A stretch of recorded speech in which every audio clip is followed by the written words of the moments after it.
అదెలా కుదురుతుంది చెప్పు బాస్. బాస్ ఆగండి, తెల్లారగానే 10ంటికి ఇచ్చేస్తాను. ఓకే అదే 6 గంటలైంది, చీకటి పడింది, ఇంట్లో వెతుకుతారు, రేపు పొద్దునే షాప్కి వెళ్ళడం కుదురుతుంది. ఓ ఇట్లాంటి కప్పే వెతకాలి, డబ్బులు రెడీ చేయాలి. ఓకేనా ఓకేనా ప్లీజ్. అయితే ఓకే, రేపు పొద్దున్నే 10ంటికి నా కప్పు నాకు ఇచ్చేస్తావుగా? ప్రామిస్. వస్తాను. ఏ కింగిని మింగిని ఐడి హలో కప్పు ఇచ్చేసి తీసుకెళ్ళి.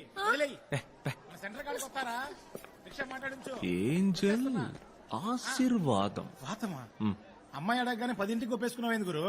ఏరియాలో అందరూ వెయిటింగ్. ఎందుకు? కప్పు కోసం. ఇంటికాడ హౌస్ఫుల్ అంట. Oh my God. ఏంటి మైకేలా కప్పు దుడ్డు కప్పే తీసుకోతున్నావా ఏంటి?